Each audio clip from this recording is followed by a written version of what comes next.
जब धृतराष्ट्र ने द्रौपदी से भरी सभा में कहा कि मांगो 3 वरदान, तो अगर क्या होता अगर द्रौपदी लालच में तीसरा वरदान मांग लेती। एक पल भरी सभा में चीरहरण का भयानक अपमान, आग की लपटें सी चीखें और फिर धृतराष्ट्र का डर से कांपता हाथ 3 वरदान का प्रस्ताव दिया।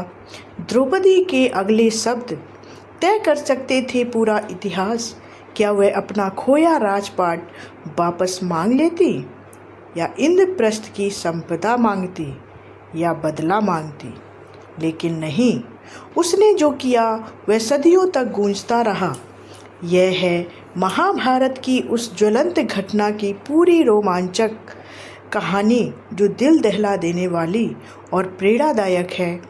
धृतराष्ट्र के 3 वरदानों की सच्चाई, द्रौपदी के अटूट विवेक की जीत और लोभ बनाम धर्म की अनंत जंग। सभा में उथल पुथल मच गई। वह घड़ी जब समय रुक गया था। कल्पना कीजिए हस्तिनापुर की विशाल सभा को, सोने चांदी से जगमगाती दीवारें, राजाओं, ऋषियों और योद्धाओं से भरी गैलरियां, लेकिन हवा में घुटन थी। युधिष्ठिर ने जुए में सब कुछ हार दिया था, राज्य, धन, भाइयों को सब कुछ हार दिया और अंत में अपनी द्रौपदी को भी हार गए। दुष्ट दुर्योधन की हंसी गूंज रही थी पूरे भवन में। दुशासन ने द्रौपदी के बालों को खींचकर घसीटा था। उसी एक वस्त्र में लिपटी देह काँप रही थी। सभा स्तब्ध थी। भीष्म चुप थे, द्रोण भी चुप थे, विदुर व्याकुल थे और कर्ण के शब्दों ने जहर घोल दिया कि यह तो वेश्या है। द्रौपदी की आंखों में आग थी, लेकिन वह टूटी नहीं। उसने पूछा, क्या युधिष्ठिर खुद हारने के बाद मुझे दांव पर लगा सकते थे? किसी के पास कोई जवाब नहीं था। फिर शुरू हुआ चीरहरण। दुशासन ने साड़ी खींची, लेकिन कृष्ण की कृपा से साड़ी कभी खत्म नहीं हुई, वो अनंत बन गई। एक के बाद एक ढेर लग गया कपड़ों का। सभा हैरान थी। दुशासन थक कर गिर पड़ा था। ये दृश्य देखकर धृतराष्ट्र काँप उठे। अब बोले, अपशगुन हुए। गीदड़ों की चीख, हवा में अंधेरा फैला हुआ था।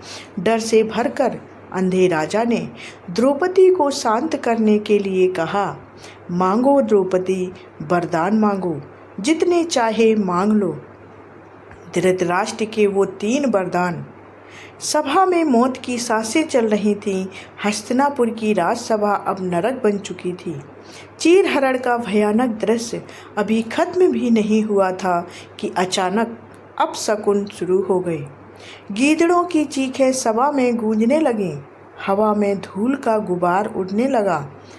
दीपक बुझने लगे। राजाओं के मुंह सूख गए। भीष्म पितामह का सिर झुक गया। द्रोणाचार्य की आंखें बंद हो गईं। विदुर के हाथ कांप रहे थे और धृतराष्ट्र, जो अंधे राजा थे, जिनकी गोद में बैठकर दुर्योधन बड़ा हुआ था, वह खुद कांप उठे। उनका कलेजा धड़क रहा था। उन्होंने महसूस किया, यह अपमान कुरुवंश की कब्र खोद रहा है। उनकी पत्नी गांधारी भी चुप नहीं रह सकी, लेकिन धृतराष्ट्र ने फैसला कर लिया था कि डर के मारे उन्होंने तुरंत द्रौपदी की ओर मुँह किया और कांपते हुए स्वर में बोले, पुत्री द्रौपदी, तुम मुझसे जो चाहे मांग लो। मैं तुम्हें 3 वरदान देता हूँ, जितने चाहे मांग सकती हो। बोलो, क्या चाहिए तुम्हें? सभा सन्न रह गई। हर कोई सांस रोके हुए बैठा था। दुर्योधन और शकुनी के चेहरे पर घबराहट के बादल छा गए थे। क्या यह स्त्री अब पूरा राज्य मांग लेगी? यह सब कोई सोच रहा था। या कौरवों का सर्वनाश मांगेगी? द्रौपदी खड़ी थी, आग और बर्फ का मिश्रण बनी। उसके बाल बिखरे हुए थे। आंखों में आंसू नहीं, क्रोध की ज्वाला थी। एक वस्त्र में लिपटी, लेकिन गरिमा उसकी अटूट थी। उसने पल भर के लिए कृष्ण का स्मरण किया और फिर धृतराष्ट्र की ओर देखा और बोली, उनका पहला वरदान, पति की मुक्ति चाहिए। द्रौपदी का स्वर साफ और दृढ़ था, लेकिन उसमें दर्द छिपा हुआ था। महाराज, यदि आप मुझे वरदान देना ही चाहते हैं तो सबसे पहले मेरे ज्येष्ठ पति धर्मराज युधिष्ठिर को दासता के बंधन से मुक्त कर दीजिए, ताकि मेरे पुत्र प्रतिबिंदु किसी गुलाम का पुत्र ना कहलाए। सभा में सिहरन दौड़ गई। धृतराष्ट्र ने तुरंत कहा, तथास्तु। युधिष्ठिर की गर्दन पर पड़ी गुलामी की जंजीरें टूट गईं, लेकिन द्रौपदी यहीं पर रुकी नहीं। उनका दूसरा वरदान, जो कि था चारों पांडवों की आज़ादी। धृतराष्ट्र ने फिर पूछा, अब दूसरा वरदान मांगो पांचाली। द्रौपदी ने बिना रुके कहा, मेरे शेष 4 पति भीमसेन, अर्जुन, नकुल और सहदेव को भी अपने अस्त्र शस्त्रों, रथों और वाहनों सहित दासता से मुक्त कर दीजिए। धृतराष्ट्र का स्वर अब और भी तेज था। बोले, तथास्तु। पांचों पांडव मुक्त हो चुके थे। भीम की आंखों में आग जल रही थी। अर्जुन का धनुष हाथ में कस गया था। नकुल, सहदेव सिर ऊंचा करके खड़े हो गए। सभा में तालियां नहीं, लेकिन आश्चर्य की लहर दौड़ गई, क्योंकि अब बचा हुआ था तीसरा वरदान। और फिर इनकार। धृतराष्ट्र ने राहत की सांस ली, लेकिन अब वे और उदार दिखना चाहती थी। उन्होंने कहा, पुत्री, अब तीसरा वरदान भी मांग लो। मैं तुम्हें और भी कुछ दे सकता हूँ, राज्य, धन, जो चाहो मांग लो। सभा के हर व्यक्ति का मन एक ही सवाल पूछ रहा था कि अब क्या मांगेगी यह स्त्री द्रौपदी।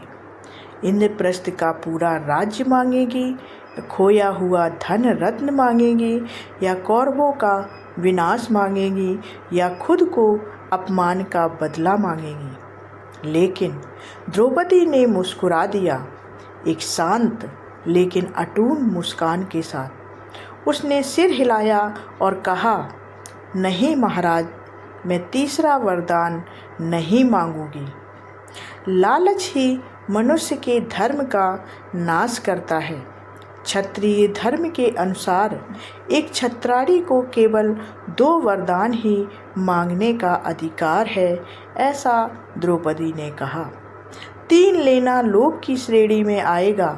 मैं अपने धर्म को कलंकित नहीं करना चाहती। मेरे पति अब स्वतंत्र हैं, वे अपने पराक्रम से बाकी सब वापस ले लेंगे। पूरी सभा स्तब्ध हो गई। लोगों के मुंह खुल गए। दुर्योधन का चेहरा पीला पड़ गया। शकुनी की आंखें फटी रह गईं। भीष्म पितामह की आंखों में सम्मान झलका। विदुर मुस्कुराए। यह इनकार इतना शक्तिशाली था कि सभा का माहौल पलट गया। अपमानित द्रौपदी अब विजेता बन चुकी थी। उसने लोभ को हराया था। उसने प्रतिष्ठा वापस पा ली थी। धृतराष्ट्र ने ये वरदान प्रेम से नहीं, डर से दिए थे। वे जानते थे कि द्रौपदी का क्रोध अगर फूटा तो कुरुवंश का अंत हो जाएगा। गांधारी ने भी उन्हें यही चेताया था कि अब शकुन देखकर अंधे राजा का दिल कांप उठा। वे सोच रहे थे कि इस स्त्री को खुश कर दो, वरना सारा वंश नष्ट हो जाएगा। इसलिए उन्होंने 3 वरदान द्रौपदी को मांगने के लिए बोला। लेकिन द्रौपदी ने डर का तोहफा लौटा दिया। उसने दिखा दिया कि सच्ची शक्ति लोभ में नहीं, संयम में है। अगर द्रौपदी लालच में तीसरा वरदान मांग लेती तो शायद युद्ध टल भी जाता, लेकिन उसने जो किया उससे अपमान का घाव और गहरा हो गया और कुरुक्षेत्र अनिवार्य हो गया। द्रौपदी का यह फैसला आज भी हर उस इंसान को सबक सिखाता है जो विपत्ति में लोभ के आगे झुकने वाला होता है। जब द्रौपदी ने तीसरा वरदान ठुकरा दिया तो पूरा हस्तिनापुर सन्न रह गया। वह क्षण था जब एक स्त्री ने साम्राज्य को ललकारा, लेकिन लोभ को नहीं छुआ। उसकी एक मुस्कान और एक इनकार ने सारी सभा को बता दिया, सच्ची शक्ति राजपाट में नहीं चरित्र में होती है। धृतराष्ट्र के चेहरे पर राहत और भय का मिश्रण था। दुर्योधन की आंखों में आग और डर दोनों जल रहे थे।